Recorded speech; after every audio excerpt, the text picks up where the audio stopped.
여러분 먼저 여러분한테 이렇게 질문을 드리죠. 여러분 하나님 살아계심을 믿으십니까? 예수 그리스도만이 진리요 길이요 생명이심을 믿으십니까? 그리고 그 예수 그리스도의 말씀이 이 땅에서는 결코 들을 수 없는 하나님의 말씀임을 또한 믿으십니까? 이것을 우리가 정말 믿는다면 우리가 먼저 하나님 말씀을 대할 때 우리의 태도와 자세부터 바로 가져야 합니다. 지금 제가 여러분 앞에 하나님 말씀을 매주마다 나누고 있지만 저는 기도하면서 이 자리에 섭니다. 그것은 저 인간 유형선의 말이 되지 않기를 바라는 거예요. 그렇다면 제가 하나님이 저에게 주신 그 하나님의 말씀의 비밀을 성도님들과 나눌 때 저는 최대한 제 인간적인 생각이나 인간적인 저의 사상이나 철학이나 어떤 저의 교양이나 인격이나 이런 걸로 말씀을 전하려고 하지 않고 그냥 하나님의 말씀을 있는 그대로 전하려고 애를 쓰는 거예요. 그걸 위해서 하나님 앞에 매달리는 겁니다. 여러분 설교 준비 이거 솔직히 그렇게 오래 안 걸려요. 몇 시간이면 설교 준비 다 합니다. 그런데 더 고통스러운 게 뭐냐면 이 말씀을 전달하기 위한 제 마음의 준비예요. 그게 매주마다 저는 너무 고통스럽고 뼈를 깎는 고통입니다. 그래서 제가 농담 삼아 얘기해요. 우리 정 목사님한테 목사님 저는 빨리 은퇴하고 싶어요 라는 얘기를 하는데 그게 막 힘들어 죽겠어서가 아니라 이 말씀을 전하는 것에 대한 그 부담이 너무 큽니다. 그런데도 불구하고 하나님이 전화를 하실 때는 이유가 있겠지 하면서 저는 순종하는 것 뿐이에요. 그래서 이 시간 우리가 먼저 이 하나님의 말씀을 하나님의 말씀으로 들으려면 인간의 생각으로 들으면 안 됩니다. 그러면 제가 100% 장담하지만 이 말씀 여러분한테 전혀 들리지 않을 겁니다. 이 말씀이 하늘의 것이고 그 영에 속한 하나님의 말씀임을 우리가 기억한다면 그 하나님께서 들려주시는 그 비밀을 우리 여러분 안에 계신 성령 하나님께서 깨닫게 하시고 또 믿어지게 하시는 은혜가 있게 되기를 간절히 소망합니다.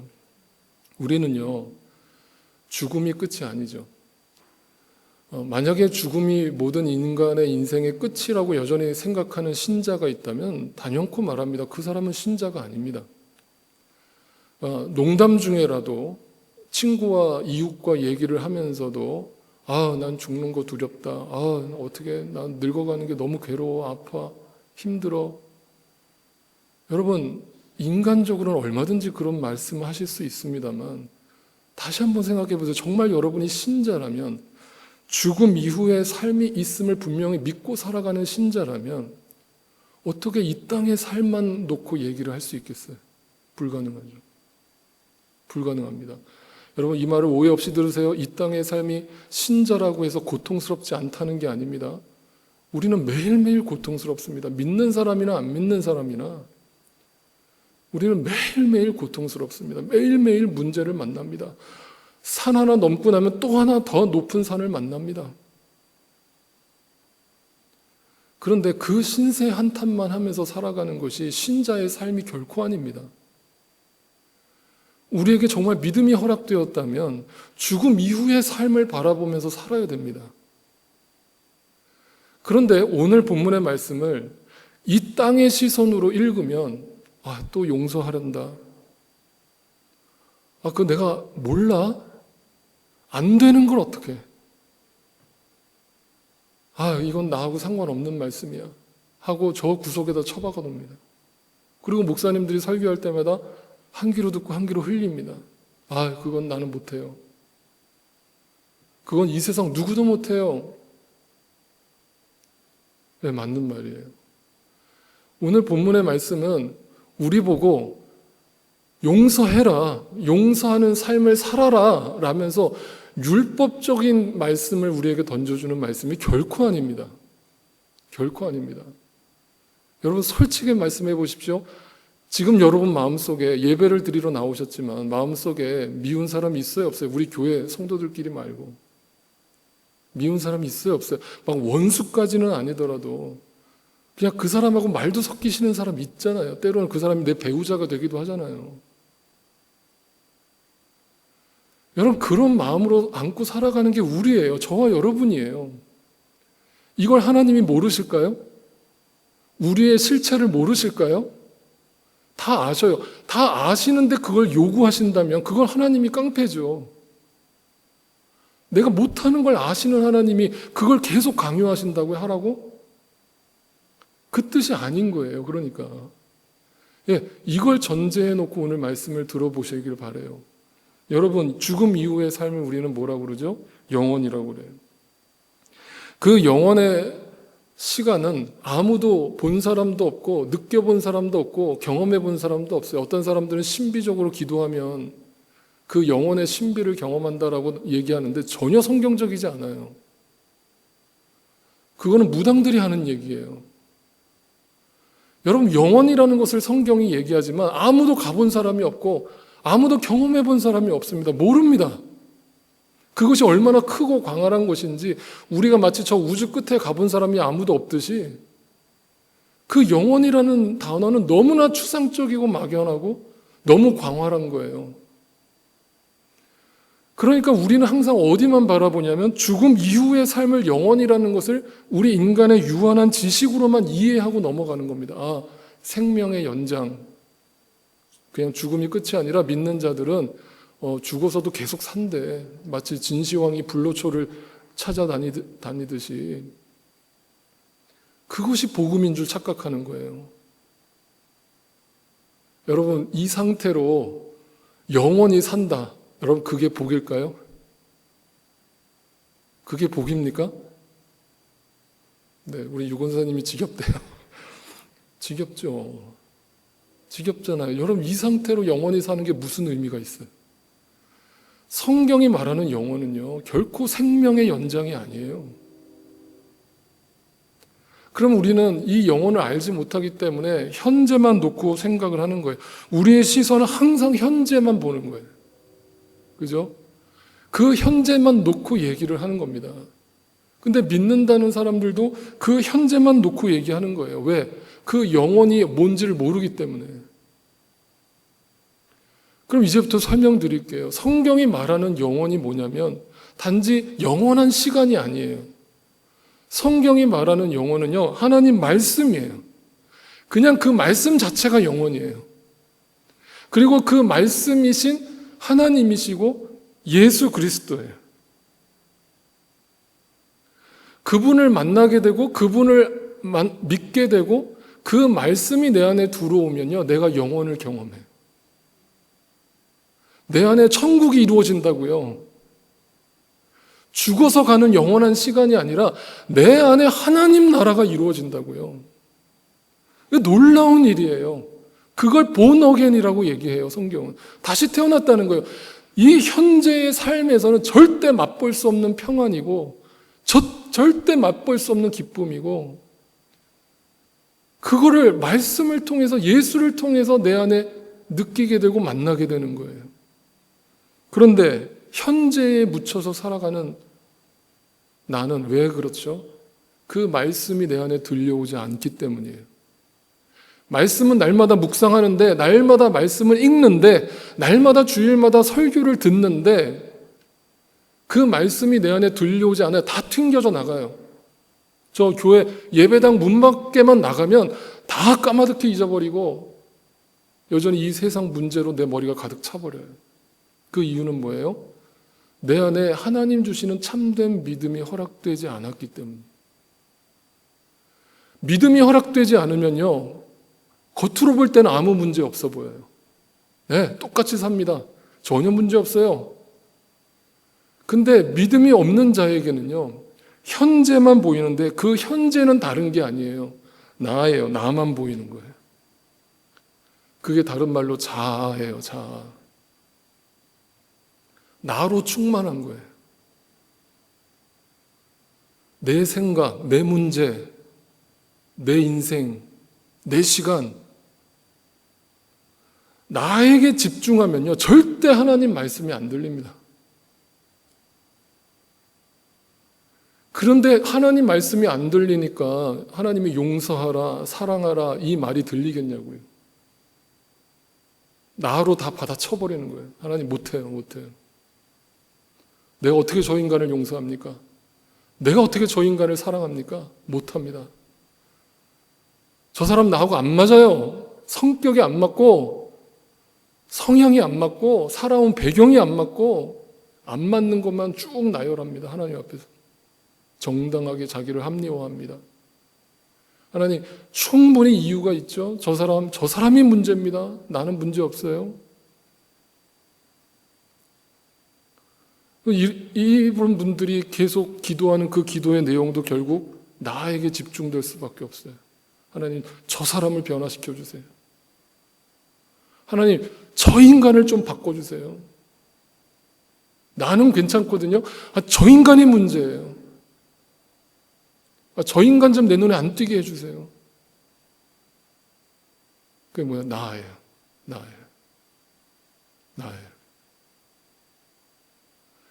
근데 여러분, 하나님 말씀이 내 안에 들려오잖아요. 하나님 말씀이 거울이 돼서 그 나로 살았던, 현재에 파묻혀서 살았던 이 땅의 죄인들의 모습을 성경을 통해서 비춰주는 거거든요. 그게 너의 모습이라고. 그 비춰줌이 부끄럽고 너무 쉐임해서 숨고 싶은데, 그때 예수님이 그런 나의 있는 모습 그대로를 품어주시고 용서해 주신다는 이야기가 복음인 거예요. 그러니까 이유를 모르겠는 거예요. 도대체 내가 뭘 했는데 나를 이뻐하세요? 내가 뭘 했는데 나를 위해서 십자가에 죽으셨대요? 도대체 내가 어떻게 하나님 앞에 했길래 나를 그토록 사랑하세요? 이유를 못 찾겠는 거예요. 여러분, 그게 은혜예요. 은혜의 이유가 달리면 은혜가 아니에요. 이유를 모르겠는 거예요. 왜 나를 구원하는지, 왜 나를 여기 있게 하시는지, 왜 이 말씀을 듣게 하시는지, 그 이유가 설명이 안 돼야 돼요. 근데 그 설명이 안 되는 거를 그냥 설명이 안 된다고 그냥 흘려 넘기는 게 아니라 깊이 묵상하는 거예요. 그 설명 안 됨이 얼마나 놀라운 사건인가를 깊이 묵상하는 거예요. 예수를 깊이 생각하면서 사는 거예요. 믿는 거예요.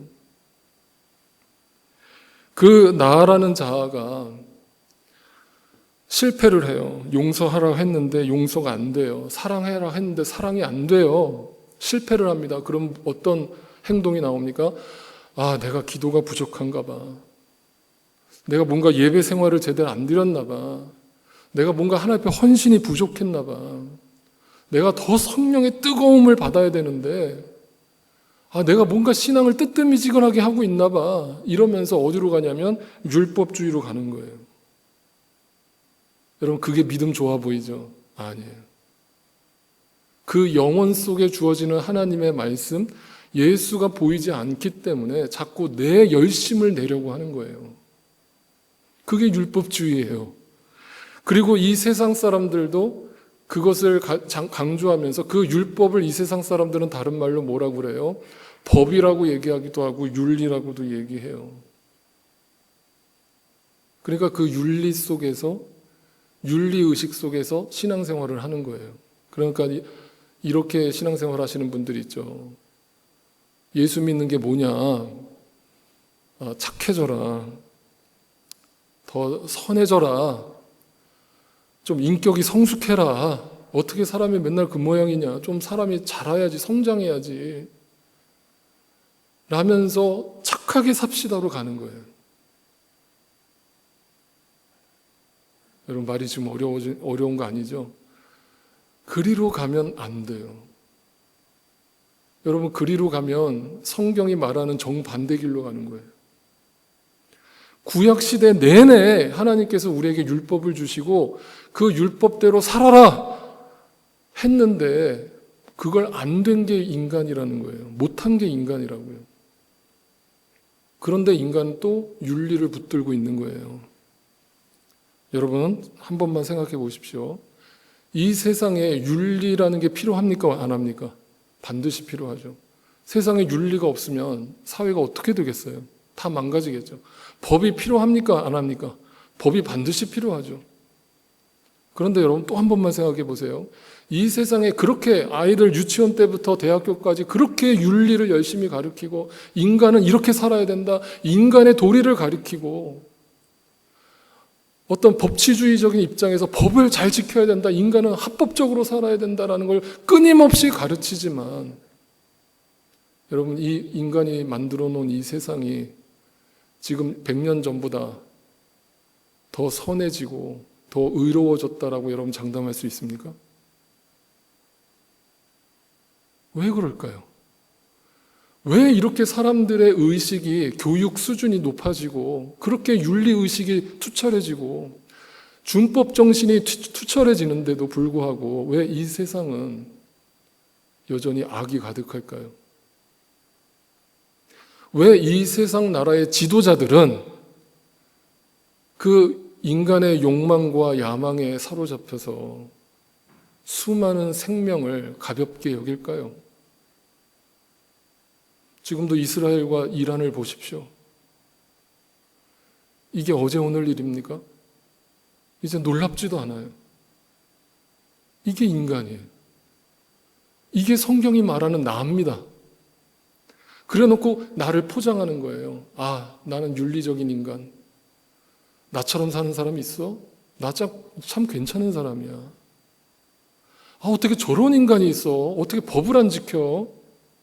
어떻게 윤리의 기본 의식도 없어? 여러분, 그게 무서운 거예요. 그게 사탄이에요. 그게 사탄입니다. 여러분, 성경이 말하는. 하나님의 말씀이 들려오지 않으니까 나를 포장하고 그 포장된 나의 울타리 안에 숨어서 하나님 앞에, 사람들 앞에 나를 속이면서 살아가는 거예요.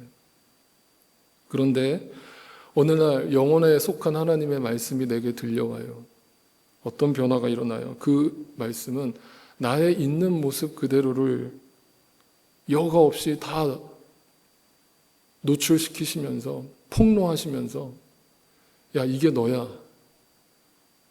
이래도 아직도 예수가 필요 없어? 이래도 아직도 십자가의 의미를 몰라? 아직도 네가 할 수 있어? 라면서 은혜를 주시는 거예요. 그게 영혼이에요.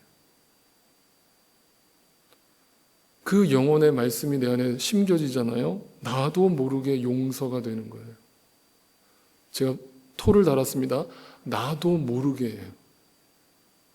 만약 내가 의식해서 뭔가를 하고 있다면 여러분, 그거 하나님이 하시는 거 아니에요. 내가 애쓰는 거죠. 애쓰는 건 다 작심삼일이에요. 그럼 오늘 우리가 초점을 맞춰야 되는 건 뭐예요? 주님만을 바라는 거예요. 주님의 은혜만을 구하는 거예요. 주님만을 사모하는 거예요. 그 주님이 영원 속에서 이 현재에 파묻혀 살아가는 나를 불쌍히 여기시고 그 생명의 말씀을 오늘도 나에게 들려주시고 그 생명의 말씀을 나한테 생각나게 하셔서 그 순간순간의 시험과 유혹과 싸움을 이기게 해주시는 거예요. 그거예요. 그게 승리예요. 내가 하는 거 아닙니다. 그럴 때 이 현재에서 영원으로 뛰어넘는 길은 하나밖에 없어요. 예수 그리스도만 바라보는 거예요. 그 십자가에서 죽으신 예수 그리스도만 보이는 거예요. 그럴 때 그 십자가의 의미가 드디어 보이기 시작하는데 그 십자가의 의미는 다른 게 아니라 네가 죽어라예요. 내가 너를 위해 죽었듯이 너도 그 사람을 위해 죽어라 예요. 이 현재에서 영원으로 넘어가려면 반드시 십자가를 통과해야 돼요. 그 십자가로 우리를 끌고 가시기 위해서 우리 안에 계신 성령 하나님이 자꾸 나라는 자아를 죽이게 만드시는 거예요. 날마다 고난을 통해서, 문제를 통해서, 그 인간을 통해서. 그럼 그 인간을 나한테 붙여주신 게 복이라는 걸 알게 됩니다. 왜요? 나의 자아가 이거밖에 안 된다는 나를 폭로하시기 위해서 그 사람을 쓰시는 거거든요.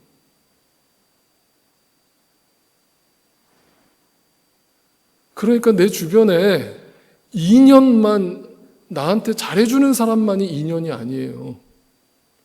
나를 해코지하고 아프게 하고 상처 주고 나를 괴롭히는 자가 있다면 여러분, 그게 하나님 주시는 인연입니다. 그 인연을 통해서 하나님께서 나를 빚어가시는 거거든요. 나를 죽게 만드시는 거거든요.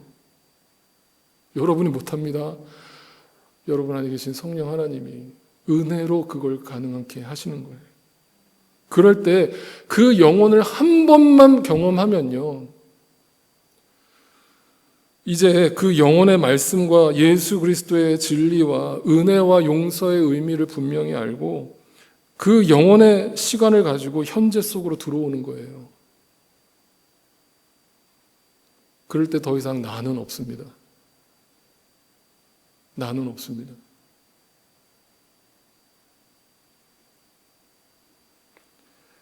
오늘 본문 이제 1절, 2절을 보세요. 17장 1절, 2절입니다. 예수께서 제자들에게 말씀하셨다. 걸려 넘어지게 하는 일들이 생기지 않을 수는 없지만 그러한 일들을 일으키는 사람은 화가 있다. 이 작은 사람들 가운데 하나를 걸려 넘어지게 하는 것보다 차라리 자기 목에 큰 맷돌을 매달고 바다에 빠지는 것이 나을 것이다.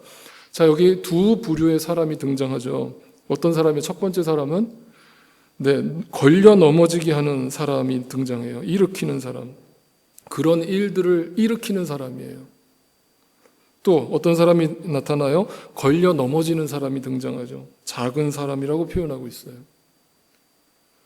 그럼 이 두 사람이 뭐예요? 일으키는 자, 그런 어떤 남에게 걸려 넘어지게 하는 자가 누구예요? 가해자잖아요.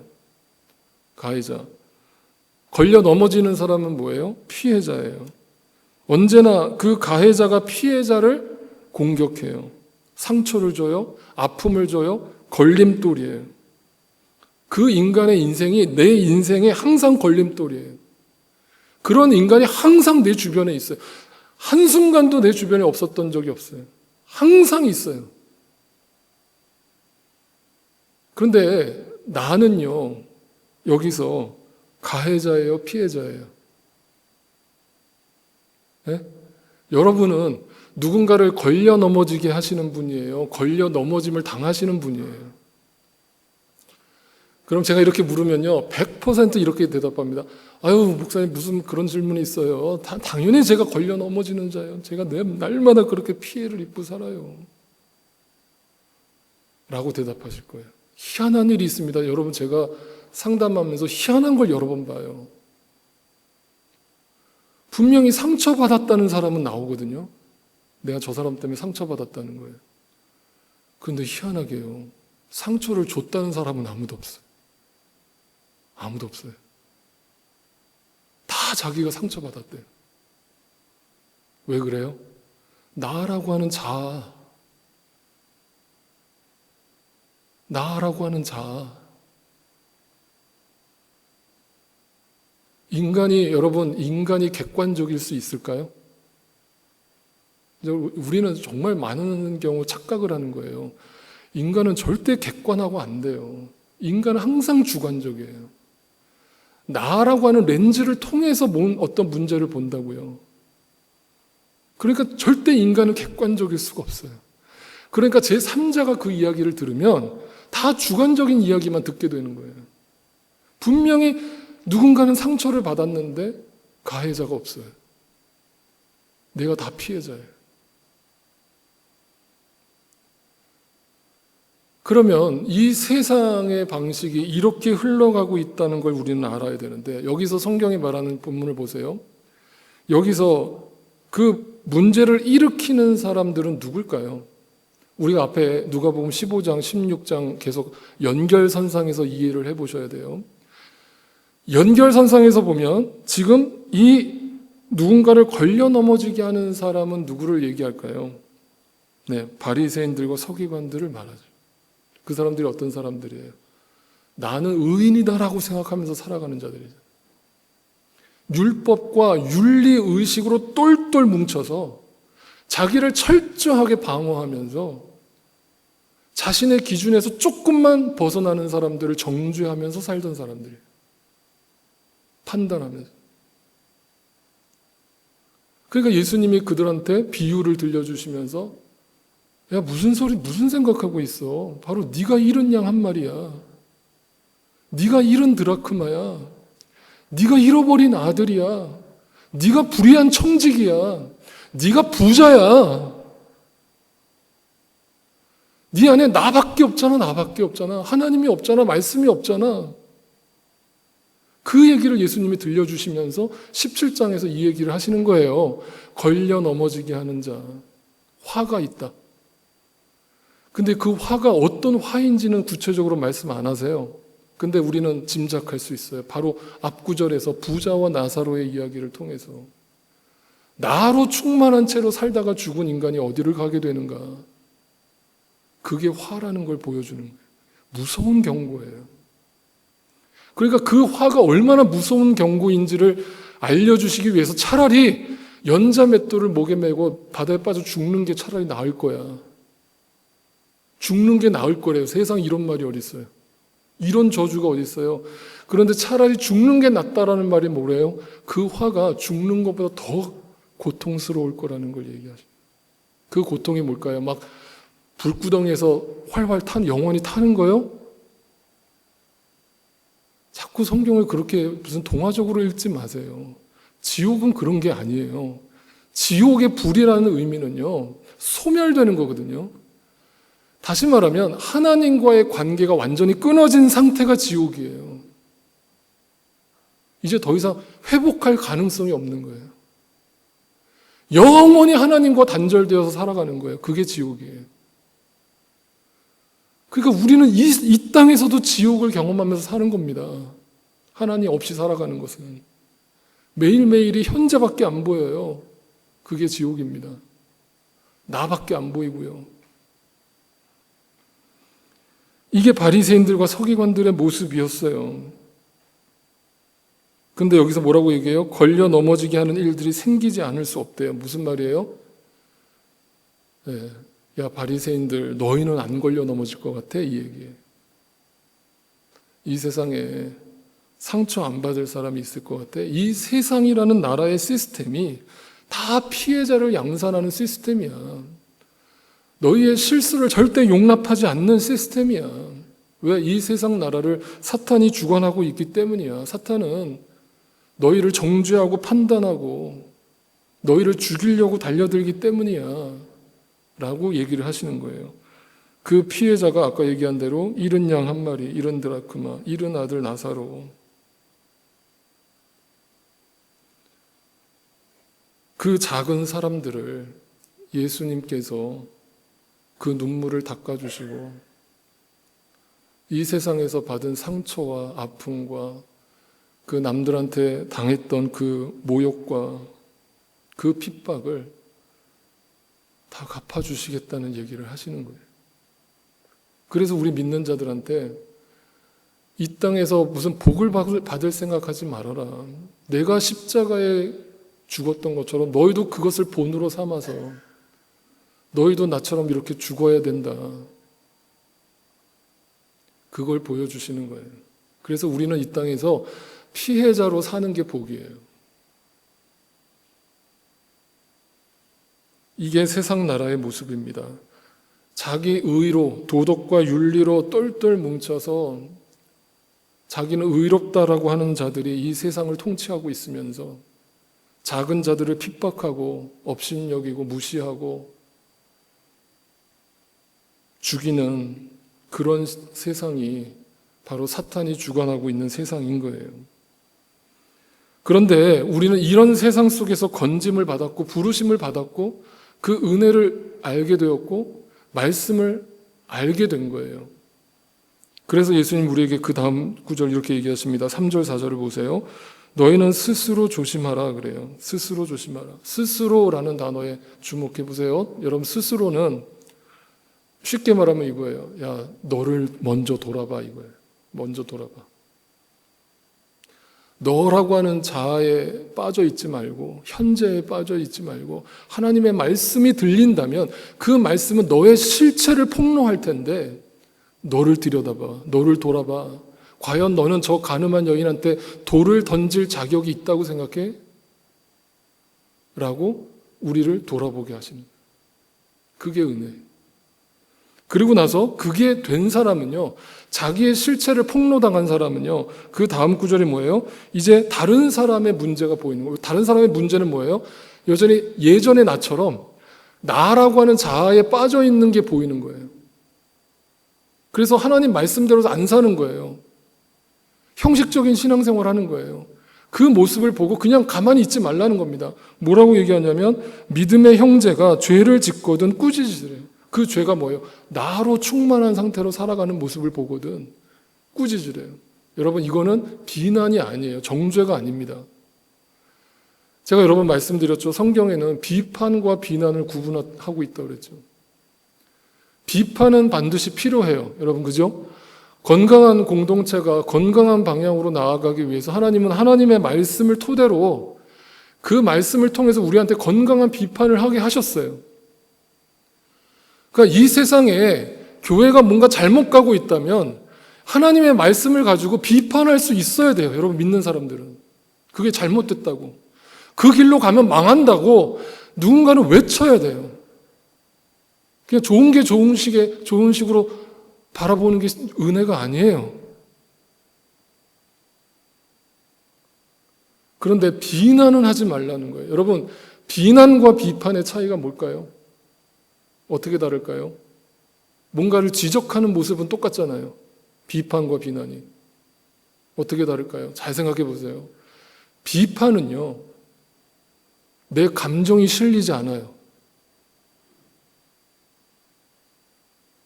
왜냐하면 하나님의 말씀에 근거해서 우리의 공동체가 또는 어떤 영혼이 잘못된 길을 가는 걸 보거든 거기다 내 감정을 섞을 필요가 없어요. 하나님, 그렇게 가면 안 됩니다. 그렇게 하면 안 됩니다라고 하나님의 말씀에 근거해서 비판할 수 있어야 돼요. 거기에 내 감정이 실릴 이유가 없어요. 그런데 아까 바리새인들과 서기관들처럼 비난을 하게 되는 내 모습은 뭐예요? 거기에 내 감정이 실려요. 감정이 실린다는 건 뭐냐면 정죄하는 거거든요. 너 실수했어. 내가 가만 안 놔도 내가 그냥 안 넘어가. 어떻게 그럴 수 있니? 라면서 내 감정이 거기에 실려. 잔뜩 실려요. 단적인 예를 들어볼게요. 여러분이 자녀를 훈육하실 때 불가피하게 때로는 매를 들 때가 있잖아요. 물론 미국에서 매 들면 큰일 납니다, 여러분. 그런데 불가피하게 매를 들어야 될 때가 있어요. 우리는 그 매를 갖다가 뭐라고 부릅니까? 사랑의 매라고 부모의 입장에서 얘기를 해요. 근데 자녀들은 그걸 사랑으로 느낄까요?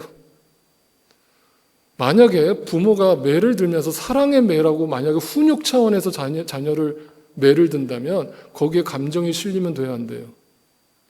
안 돼요. 근데 부모가 분명히 사랑의 매라고 자녀한테 가르쳐 놓고는 거기에 자기 인간적인 감정을 실어버려요. 기분 나쁘다 이거예요. 네가 부모한테 저항했다 이거예요. 그러면 그것은 그 받는 아이가 더 이상 훈육으로 느끼지 않습니다. 그 감정을 고스란히 받아버려요. 그게 비난이에요. 그 인격을 모독하는 겁니다. 가해자가 피해자를 작은 자 취급해버리는 겁니다. 권위로 눌러버리는 거예요. 여러분, 그게 폭력이에요. 분명히 비판은 필요하지만 그렇게 가면 안 됩니다. 그렇게 살면 안 됩니다. 라고 말씀을 근거해서 외칠 수 있어야 되지만 거기에 내 감정을 실으면 안 돼요. 그 사람을 정죄하고 판단하면 안 됩니다. 하나님이 하셔요. 그러면 그 다음 뭐예요? 회개하거든 용서해 주래요. 결국 비판을 하는 목적은 뭐예요? 그 영혼을 살리기 위함이에요. 그 영혼을 주님의 품으로 돌려보내기 위함이에요. 그게 사랑이에요. 그래서 사랑은 때론 아픈 쓴소리로 나가는 거예요. 절대 사랑이 달콤한 소리가 아닙니다. 때로는 그 사람이 잘못된 길을 가면 쓴소리로 나가는 거예요. 그런데 하나님이 그 가운데 역사하시면 그 사람이 그 쓴소리를 사랑의 매로 듣게 되는 거예요. 그러면서 4절에 이렇게 얘기합니다. 그가 내게 하루에 7번 죄를 짓고 7번 내게 돌아와서 회개하여 하면 너는 용서해 주어야 한다. 이 말씀 많이 들었죠. 그러면 하루에 7번만 용서하면 되나? 이 뜻일까요? 아니에요. 성경에 7이라고 하는 숫자는 무슨 뜻이라고요? 완전수예요. 그럼 뭐예요? 이 뜻이 무한대로 용서하라는 거예요. unlimited예요. 제한을 두지 말라는 거예요. 무한대로 용서해 주라는 거예요. 자, 여기서 이제 우리한테 강력한 질문이 생기는 거예요. 그걸 우리가 할 수 있을까요? 고개 다 절레절레 하시잖아요. 못합니다. 그러니까 이걸 우리가 한다라고 나아가면 여러분 용서합시다, 무한대로 용서합시다로 나아가면 안 된다니까요. 우리는 그렇게 못해요. 그런데 놀라운 일이 벌어져요. 그 영혼 속에 속해 있는 하나님의 말씀이 내 안에 들려오잖아요. 나도 모르게 그 무한대의 용서가 되는 거예요. 나도 모르게.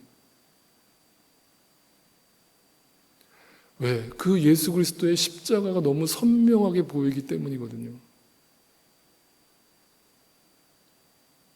원래는 내가 그 십자가에 죽었어야 되는 거거든요.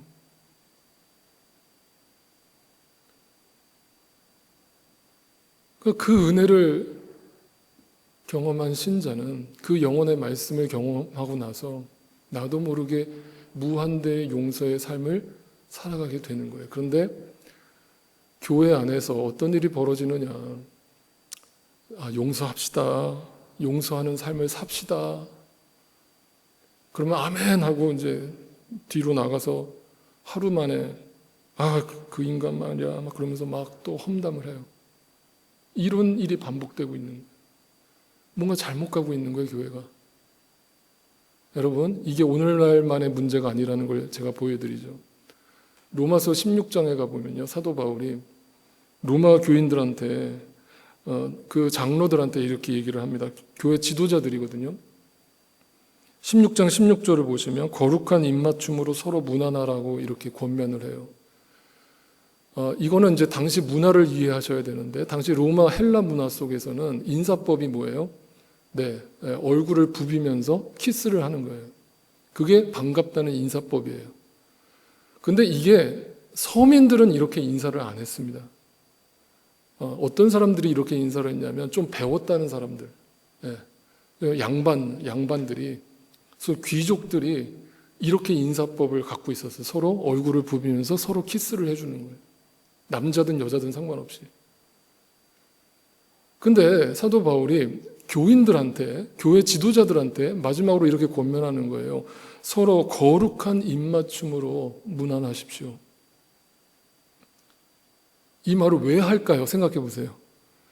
교회 안에서 거룩한 입맞춤의 인사를 한다는 거예요? 안 한다는 거예요? 안 한다는 거예요. 그럼 누구만 한다는 거예요? 교회 안에서 귀족들끼리만 거룩한 입맞춤을 하고 교회 안에는 가난한 자들, 사회 소외자들 있잖아요. 약자들이 있어요. 그들하고는 입맞춤을 안 하는 거예요. 노예들도 있었거든요. 이게 오늘날 우리 상식으로는 그런 못된 인간들이 있어 하실지 모르지만 그 2000년 전 시대 속에서 주인과 종이 명확하게 구분되어 있는 그 신분사회에서 주인이 교회 안에 들어왔다고 자기 종한테 입맞춤을 하면서 문안 인사를 한다? 이건 진짜 놀랄 노자예요. 그러니까 교회 안에서 암암리에 다 파벌이 생긴 거예요. 저 거지들끼리 같이 모이고 우리 부자들끼리 따로 모이고 우리 주님을 사랑합시다, 용서합시다 이루고 있었던 거예요. 여러분 마지막으로 제가 이 얘기를 경험한 얘기를 마지막으로 드립니다. 제가 한국에 전도사로 있을 때 있었던 일이에요. 제가 그때는 교회 사무실에서 숙식을 했었거든요. 교회 사무실에서 잠을 자고 새벽 5시면 일어나서 5시 반부터 새벽 예배가 있기 때문에 항상 이렇게 먼저 보일러도 떼고 이렇게 청소도 하고 성도님도 오실 수 있도록 그때는 이렇게 이런 본당은 다 의자로 돼 있었는데 밑에 기도실은 다 이렇게 마룻바닥이었어요. 그리고 밑에 보일러가 들어왔습니다. 그래서 이제 방석을 다 깔아놓고 이제 성도님들을 기다리는 거예요. 근데 한겨울이었습니다. 그래서 제가 이제 문을 딸깍하고 열었는데 갑자기 누가 어휴 추워 그러면서 문을 팍 박차고 들어오는 거예요. 누군가 봤더니 홈리스예요. 얼어 죽는 줄 알았더니 문 열어주기만을 기다렸다는 거예요. 오늘 너무 춥다 그러는 거예요. 그래서 좀 쉬었다 가겠다는 거예요. 들어오라고 그랬어요. 거기까지는 잘 나가서 좋았어요. 근데 문제는 이제 냄새가 나기 시작하는 겁니다. 이분들이 전날 밤에 술을 거하게 드신 거예요. 여러분 상상해 보십시오. 지금 여기보다 반밖에 안 되는 공간에 겨울이니까 창문은 다 닫혀 있고 보일러를 틀어가지고 바닥은 뜨뜻하고, 근데 그분들이 입에서 숨 쉴 때마다 나오는 그 술 냄새와 땀 냄새가 섞여서 저는 태어나서 처음 맡아보는 냄새였습니다. 그 냄새가 그 예배당 전체를 다 휘감기 시작하는데, 딱 5시 반이 되니까 성도님들이 한 분 한 분 들어오는데 어떤 태도를 보이실까요? 다 한 번씩 째려보고, 다 째려보면서 들어갑니다. 째려보면서 들어가서 앉아요. 근데 잠시 있다가 냄새가 막 올라오기 시작하니까 그날 새벽 예배 제가 뒤에 앉아 있는데 계속 수시로 뒤를 쳐다보면서 그분들을 째려보는 거예요. 성도님들, 권사님이고 장로님이고 째려보는 거예요. 처음에는 그분들을 막 째려보다가 그 다음부터는 저를 막 째려보는 거예요. 너 왜 가만히 있어? 어떤 조치 좀 취해봐, 이거예요. 그러니까 암암리의 그 눈빛이 다 느껴져요. 어떤 조치 좀 취해봐, 쫓아내봐. 목사님도 설교하시면서 불편한 기색이 역력하세요. 막 얼굴에 불그락불그락 하세요. 평소보다 예배가 일찍 끝났어요. 근데 그 다음이 어떤 일이 벌어졌을까요? 이제 그분들이 배가 고프다 그러니까 제가 그때는 교회에 성미라는 게 있었어요. 이제 성미통에 쌀이 이렇게 좀 있었어요. 제가 그 쌀을 해가지고 이거 가서 밥이라 좀 지어 드세요라고 드렸어요. 나중에 이제 목사님이 그걸 알게 되신 거죠. 이제 노발대발을 하신 겁니다. 하셔서 그 성미는 목사 먹으라고 준 건데 그거를 홈리스들하고 나눴다고. 또 다음날 권사님들이 와가지고 전도사님 왜 그런 사람들을 교회당에 들여가지고 그날 제가 새벽 예배에 기도하는데 집중이 안 됐다고, 냄새 때문에. 여러분, 우리는 그분들을 비난할 것 같죠? 우리도 그 상황에서 어쩔지 몰라요. 만약 우리 교회에 그런 분들이 들어와서 예배를 드리겠다 그러면 말은 안 할지 몰라도 계속 째려볼 거야, 아마. 왜 왔어? 저 사람들 왜 왔어? 여러분, 이게 저와 여러분이에요. 무슨 소망이 있습니까, 우리가? 그런데 이런 우리를 하나님의 은혜로 품어주셨다는 게 놀랍지 않아요? 네. 그 은혜를 우리가 기억하고 그 은혜에 빠져서 살면, 네, 우리도 모르게 거룩함으로 서로 입맞춤하는 이 기적 같은 일이 교회 안에서 벌어지게 될 것이고, 그 모습을 믿지 않는 자들이 보고, 야, 니네 교회는 진짜 뭔가 다르다. 교회가 이렇게 항상 문턱이 높아서 교회 안에 들어가기가 쉽지가 않은데 니네 교회는 그냥 가면 마음이 편하다. 그냥 예수님의 사랑이 느껴진다. 네, 그것이 은혜의 강처럼 흘러 우리의 가정에도, 우리의 사업터에도, 또 이 사회에도 그것이 조금이라도 빛과 소금으로서 영향력을 끼친다면 그것이 주님이 영혼 속에서 하시는 일이 아닐까 저는 분명히 생각을 합니다. 우리가 모두가 그렇게 주님의 도구로 쓰임받게 되기를 소망합니다. 기도하겠습니다.